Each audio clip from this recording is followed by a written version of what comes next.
Terima kasih Tuhan buat malam hari ini. Tuhan bicara di tengah kami, urapi kami semuanya.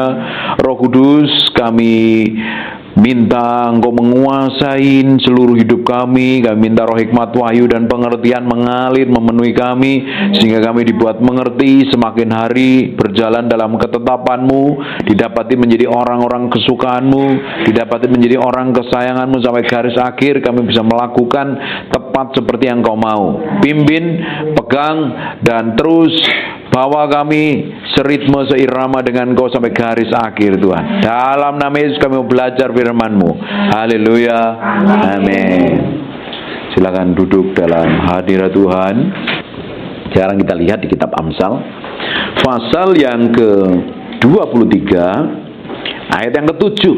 Sebab seperti orang yang membuat perhitungan di dalam dirinya sendiri, demikianlah ia membuat perhitungan di dalam dirinya sendiri.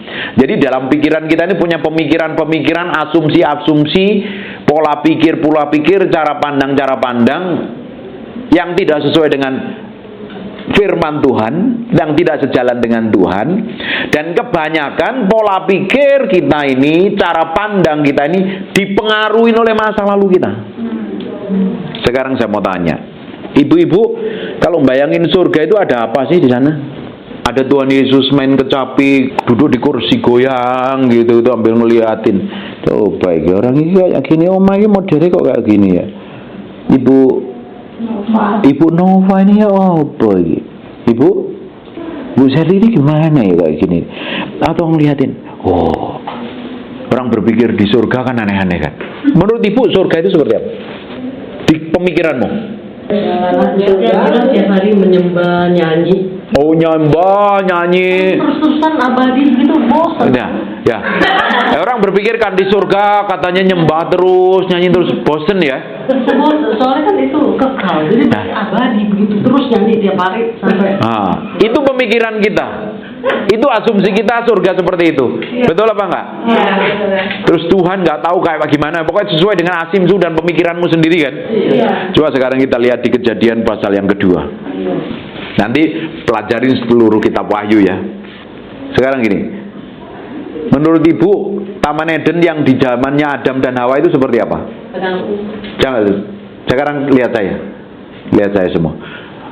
Menurut ibu, Taman Eden di zamannya Adam dan Hawa yang diciptakan Tuhan, yang Adam dan Hawa hidup dalam kemuliaan itu seperti apa?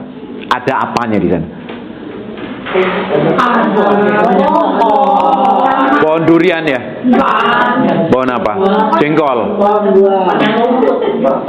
Padang rumput. Terus ada apa lagi? Dan hawanya enak.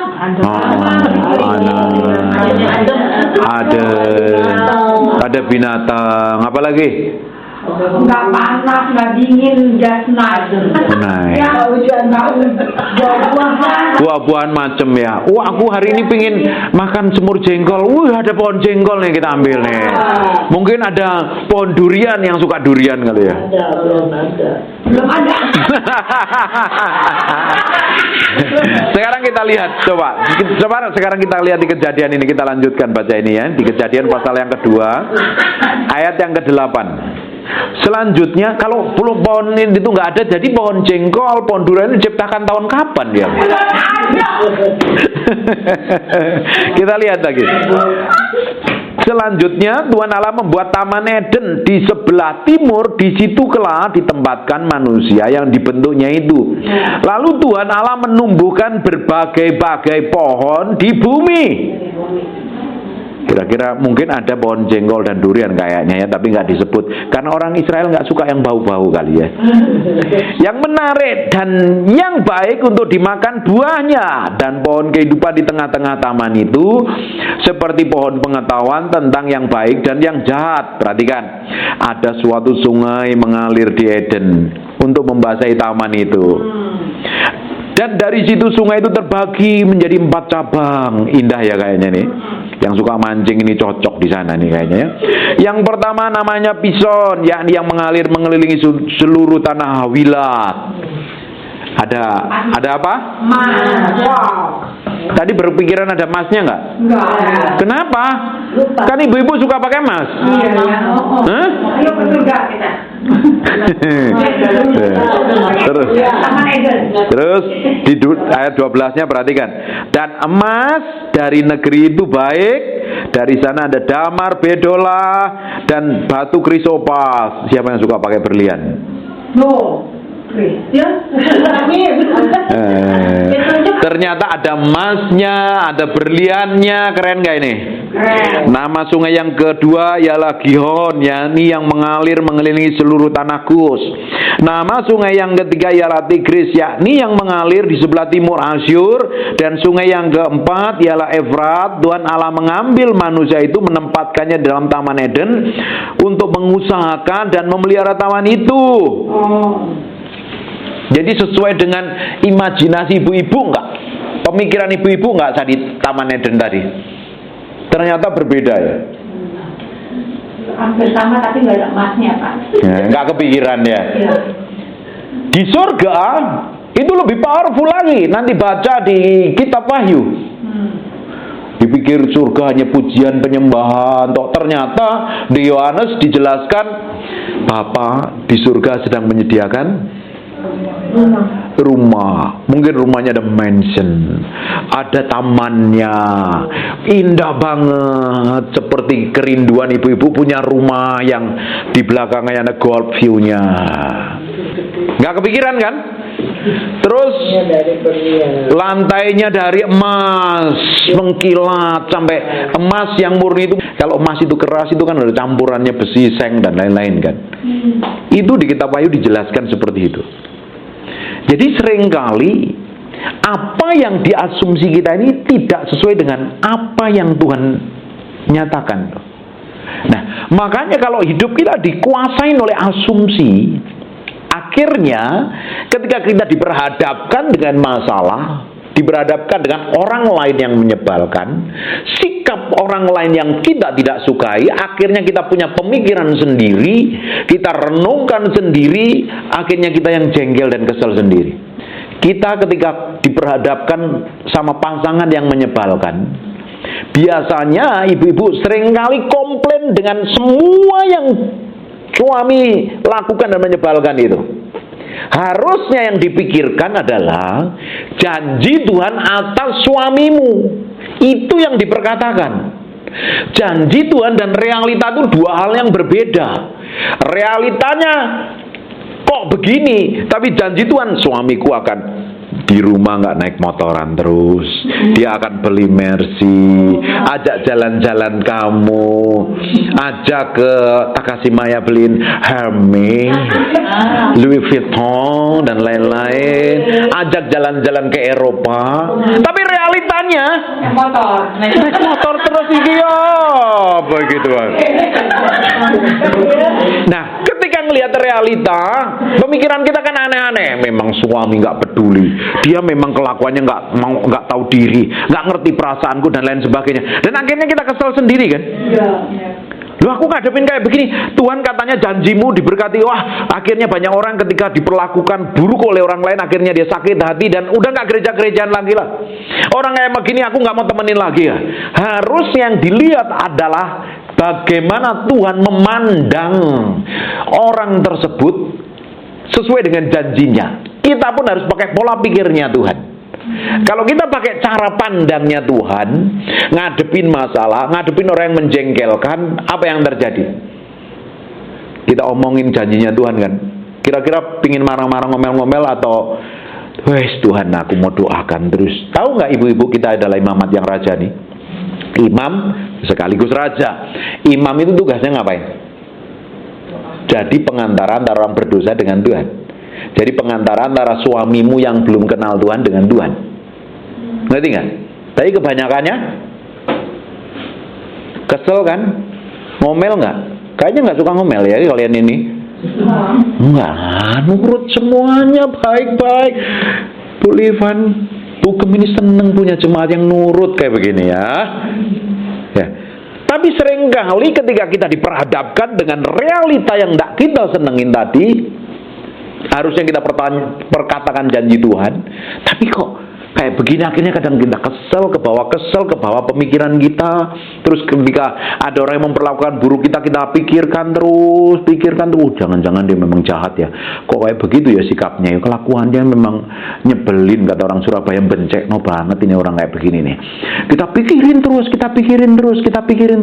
akhirnya kita nggak bisa tidur, tiba-tiba jengkel, kecewa, sakit hati, pegel, encok, rematik, masuk angin, biasanya tambah hari tambah pegelinu, bawa minyak nenek-nenek, diucel-ucel di hidungnya, baunya minyak kayu putih semua. Karena apa? Pola pikirnya, akhirnya yang dipikirkan hal buruk itulah yang terjadi. Tadi di kitab Amsal dikatakan, sebab seperti orang yang membuat perhitungan di dalam dirinya sendiri, demikianlah ia. Bapak Ibu, bapaknya saya aja. Ibu-ibu, pingin tahu kamu seperti apa? Kalau nggak sejalan dengan firman, kalau kau nggak taklukkan sama firman, pikiranmu itulah sejatinya dirimu. Tapi kita ini bukan itu. Realita kita ini yang sudah mengalami kelahiran baru, kita ini realitanya adalah manusia roh. Yang sudah diperbarui, yang dilahirkan kembali. Manusia roh itu diciptakan serupa segambar dengan Tuhan. Do you mudeng or not? Ngerti ya? Nah, manusia roh ini harusnya yang memimpin, yang ngontrol pikiran, perasaan, kehendak kita itu di area jiwa kita kan. Manusia kan ada 3 bagian, roh, jiwa, dan casing kita. Harusnya orang dipimpin oleh roh kan, karena roh ini komunikasinya dengan Roh Kudus. Makanya manusia roh kita harus kuat. Alkitab katakan barang siapa berkata-kata dengan bahasa roh, dia membangun dirinya. Manusia rohnya semakin kuat, semakin powerful. Makanannya manusia roh adalah firman Tuhan, kebenaran. Semakin kita banyak hidupin firman, kita melakukan firman, kita nurut sama Tuhan, manusia roh kita semakin powerful, kuat. Ketika mulai ada pemikiran yang jelek tadi, oh firman Tuhan nggak gitu kok. Ngerti nggak? Tapi kalau jiwamu yang ngontrol, perasaanmu yang mengendalikan, ibu-ibu, dengerin baik-baik ya. Kalau perasaanmu yang mengendalikan, kamu jadi orang yang labil, gampang tersinggung, apalagi kalau ada tamu rutin itu datang. Emosimu naik turun kayak yoyo, bisa meledak, kadang bisa baik, kadang bisa senyum manis, tiba-tiba mukamu bermuram durja dan kejam sekali. Kalau manusia roh kita yang ngontrol, kondisi apapun, situasi apapun, keadaan apapun, diperhadapkan dengan manusia apapun, kamu bisa relax dan enjoy. Itu manusia rohani yang dewasa. Tidak pernah terguncangkan. Amin. Ketika manusia rohani semakin dewasa, jiwamu takluk, keseng ini tunduk, tubuh ini tunduk. Akhirnya apa? Berjalan setiap hari dari kemuliaan satu pada kemuliaan yang lain, dari urapan satu pada urapan yang lain, dari penguasaan diri satu pada penguasaan diri yang lain, from glory to glory. Tambah hari tambah menjadi serupa dengan Kristus. Tiba-tiba suami bisa melihat, suami itu memperhatikan sikap, tindakan, kelakuan istrinya. Kok kamu jadi nice? Kok kamu jadi mesra? Kok kata-katamu penuh hikmat dan pengertian? Anak-anak juga perhatikan. Mami biasanya nyanyi terus, nyanyinya kalau pujian penyembahannya sok nyanyi yang kayak Donald Bebek. Kok mami ini penuh penguasaan diri ya? Terus pikiran kita juga berbeda. Biasanya kalau ngelihat orang yang nggak disukain, wah curiga, oh gini, jangan-jangan dia begini. Apalagi kalau ketemu orang yang memang bencekno begitu ya, wah langsung kita juga kesel gini-gini. Tapi kalau manusia rohmu semakin kuat, jiwamu takluk, kamu ketemu orang seperti itu, halo, salam, gimana kabar, gimana bisnismu? Itu orang yang ngeselin bisa dia bisa shock dan ternyata dia baik ya, bisa diberkati loh dengan sikap kita. Tapi kalau sikap kita ketemu orang yang nyebelin tadi,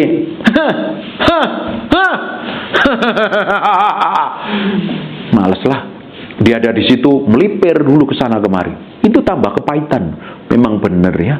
Pernah dengar gak kata orang-orang Kristen atau kata-kata orang dunia ngomong begini?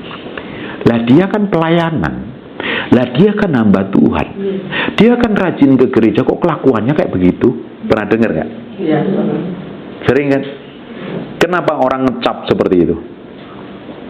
Tahu gak kenapa?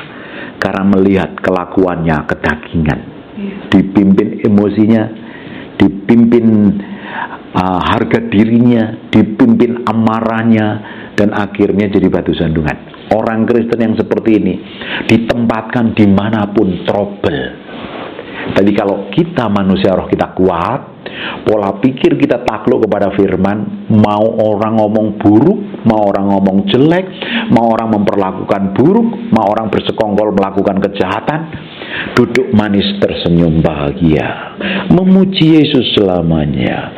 Aku bernyanyi bahagia, memuji Yesus selamanya. Nggak bakalan ngomel, gerutu, ngeluh, atau komplain. Dia tahu apa yang harus dikerjakan. Itu namanya proses hidup. Amin. Dapat sesuatu? Ya. Ini makanannya agak stick wagyu ini. Sekarang kita lihat di Amsal pasal yang ke-27 ayat yang ke-19. Seperti air mencerminkan wajah, demikianlah hati manusia mencerminkan Manusia itu. hati itu. Hati yang ditulis dalam Alkitab itu bisa saja dia the spirit of man, di kitab Ayub the out of the belly, dalam hati manusia mengalir aliran hidup. Dia juga bisa berbicara tentang soul, tentang jiwa. Makanya kitab Amsal katakan, jagalah hatimu dengan segala kewaspadaan, sebab dari sana terpancar kehidupan. Itu tepatnya bukan di hati, di manusia roh, itu tepatnya di jiwa. Kalau perasaanmu tidak enak, Hati sama jiwa. beda. Jiwa, roh, hati itu bicara roh sebenarnya, tepatnya the spirit of man. Manusia kan ada 3 bagian kan. Roh, tempatnya Roh Kudus tinggal. Yang kita dilahirkan kembali itu di manusia roh kita.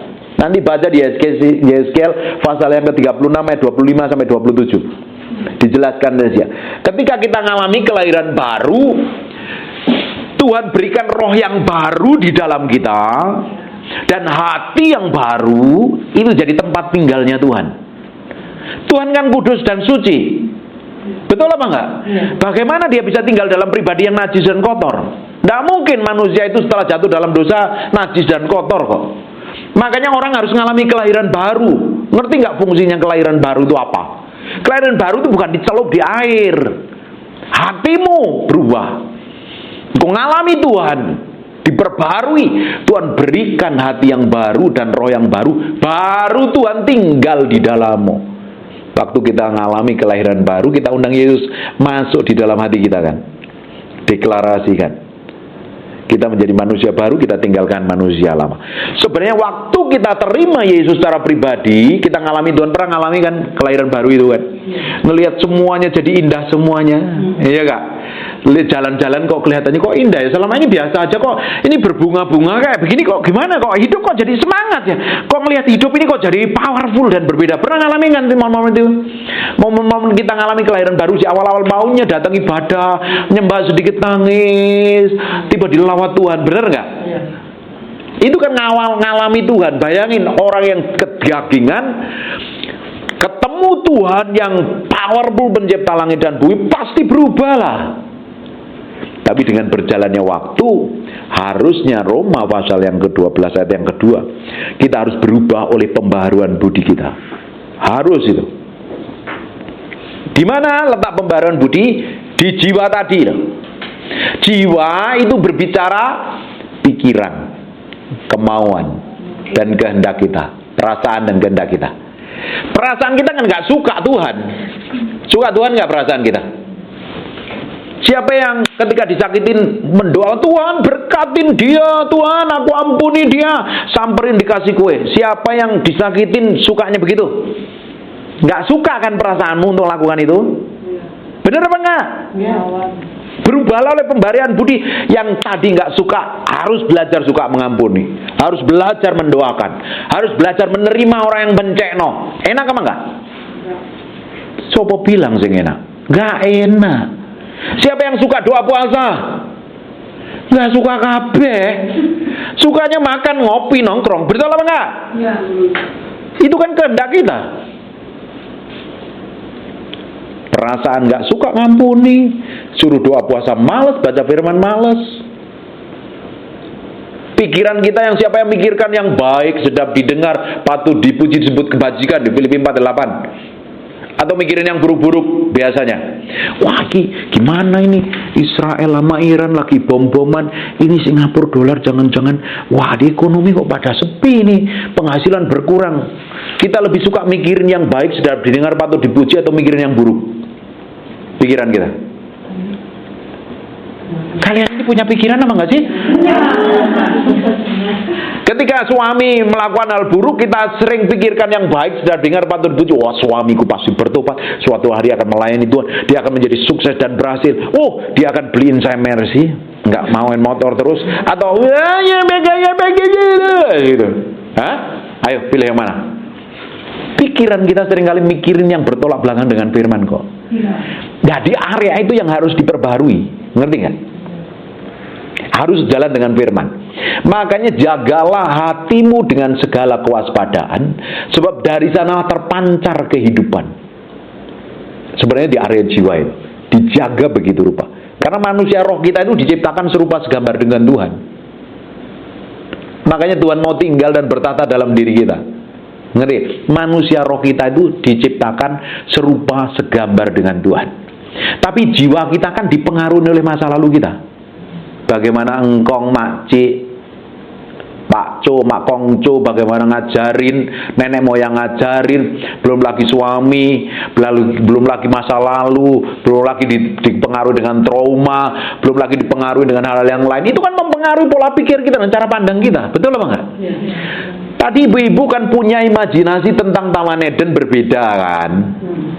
Kadang berpikir tentang surga juga berbeda juga kan. Dipikir surganya nyembah terus, nggak, ternyata ada mansion house.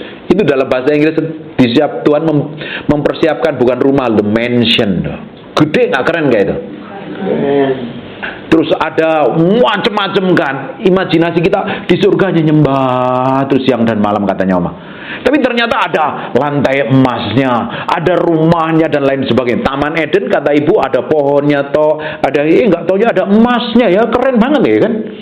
Kita kadang berpikir dibatasin, mulai dibatasi dengan pemikiran kita, dengan pengetahuan kita. Itu yang seringkali bagaimana Tuhan tidak bisa memakai kita secara power. Betul, silent HP-nya. Ada HP bunyi tadi. Pemikiran kita seringkali dibatasi dengan cara pandang kita sendiri. Coba lihat sekelilingmu. Hanya sebesar ruangan ini kan? Betul apa enggak? Tapi Tuhan bisa melihat di balik ini ada apa? Ada ruangan sebelah kan? Di baliknya lagi ada hall kan? Di baliknya lagi ada jalan kan? Ada gedung kan? Betul apa enggak? Ya. Ternyata ada sampai sana itu, Merlion Park dan lain-lain dan sebagainya kan. Sampai ujung sana ternyata ada bangsa-bangsa lain, negara-negara lain kan. Tapi kita melihatnya sebatas ini. Berapa banyak orang ketika menghadapi masalahnya berpikirnya mentok seperti ini toh. Padahal Tuhan siapkan sesuatu yang baik, yang besar. Nah, pemikiran tadi itu harus ditaklukkan. Alkitab katakan harus merubuhkan kubu-kubu, benteng-benteng yang dibangun oleh manusia yang menentang akan pengenalan Kristus. Ngerti nggak? Tadi itu kalau kita nggak taklukkan kepada Kristus, itu yang menghalangi jatahmu nggak sampai ke hidupmu. Itu tadi yang menghalangi berkat Tuhan nggak sampai ke kamu. Itu tadi yang menghalangi janji Tuhan tidak genapi dalam hidupmu. Ngerti nggak sampai sini? Ya. Dapat sesuatu? Ya. Jadi kita harus menaklukkan pikiran. Kemarin kita lihat kan highlightnya Pak Gem kan. Pikirkanlah yang manis, sedap didengar, patut dipuji, disebut kebajikan kan. Itu kan belajar menaklukkan pikiran ya. Belum lagi menaklukkan kehendak kita. Belum lagi menaklukkan perasaan kita. Itu perlu proses. Selama ibu-ibu cari Tuhan, kejar Tuhan sungguh-sungguh. Tidak hanya sekedar ibadah, tidak hanya sekedar pelayanan. Kamu kejar Tuhan, kamu akan dibawa, ditarik pada pusat kehendaknya. Tambah hari tambah berubah, tambah berubah, tambah berubah, tambah diurapi, tambah diberkati, tambah dipakai Tuhan. Tapi dagingmu akan nangis berdarah-darah, menjerit. Yang saya bilang ikut Tuhan itu tidak enak, itu di area sinilah. Seringkali kita berdarah-darah, nggak keluar darah sih. Sakit kalau nggak keluar darah itu kan lebih memarkan, rasanya nggak enak tuh. Bener apa nggak? Kebentur, nggak keluar darah, tapi tahu besok pincang, lukanya dalam. Ikut Tuhan itu kayak seperti itu, dan Tuhan sudah siapkan loh pemulihannya. Jadi enjoy aja, nikmatin hidup dengan bahagia kalau ngadapin masalah. Proses tadi akan semakin menarik kita dekat dengan Tuhan, semakin dekat, semakin dekat, semakin dekat momentummu tiba, kamu akan mengalami promosi, jadi berkat. Semakin kita menaklukkan diri, perkataan kita punya bobot dan kuasa. Ya. Waktu kita semakin berjalan ngikutin maunya Tuhan, Tuhan berjalan bersamamu, Tuhan berkata-kata melalui lidah bibirmu, Tuhan manifestasikan lewat doamu. Hidupmu powerful enggak? Ini mana mungkin orang Kristen yang membeli, letoy, lemas, stres, bingung, karena tidak mau menaklukkan dirinya kepada Kristus. Apalagi yang keras kepala, ndablek, ngeyelan, merasa paling benar, merasa paling pinter, merasa paling hebat sejagat raya, dan harus dihormati, orang harus respect dan dia. Nggak ada, karena nggak semua orang suka sama kita. Kalau kita diperhadapkan dengan orang-orang seperti itu, enjoy. Ini loh prosesku, ini loh jalanku, ini loh jalan penyalipanku, untuk semakin menjadi serupa segambar dengan Tuhan. Tujuannya apa?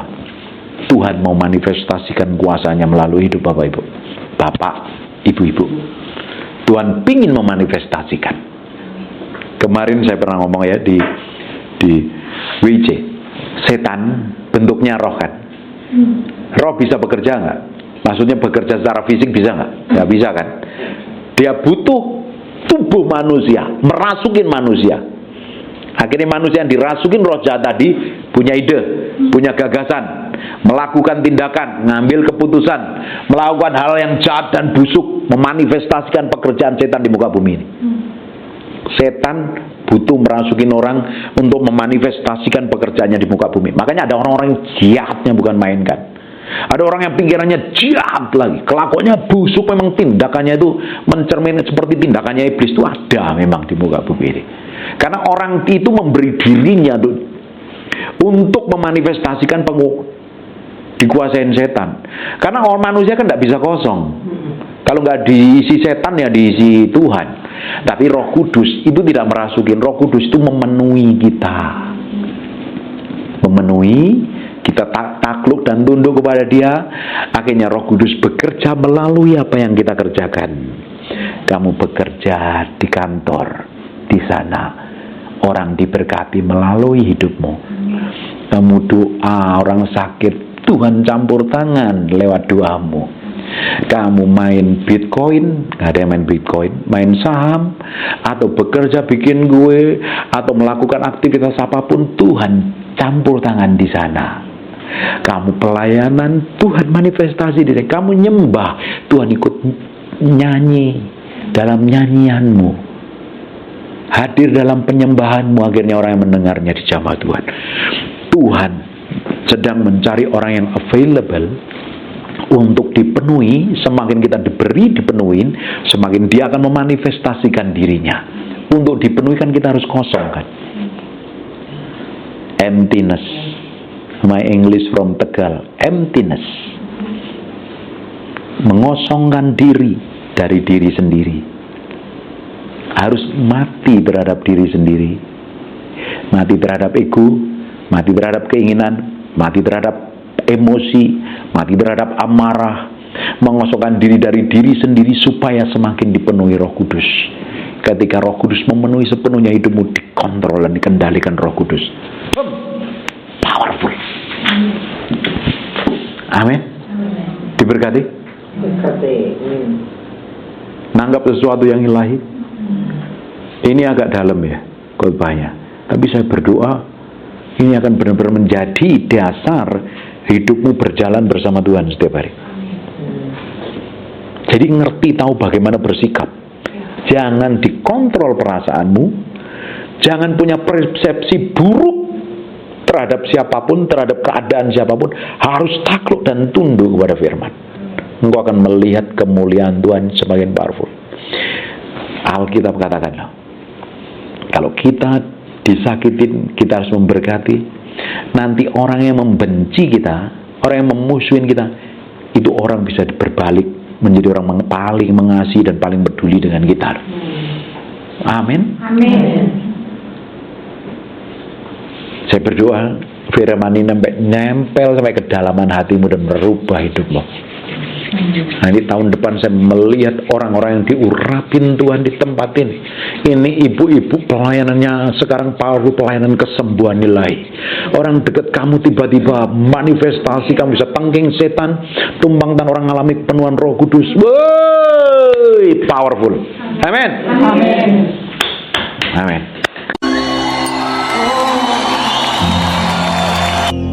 Ada orang-orang tadi, ketika engkau merasakan kuasa Tuhan, angkat tanganmu. Angkat tanganmu. Maju ke depan. Roh Kudus, aku mau buktikan kau hadir dalam Tuhan. Bukan karena, tapi karena. Suruh maju. Dia suruh maju.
Saya lihat dalam mimpi ketika saya berdoa, ada urapan Tuhan. Kuasanya powerful. Receive the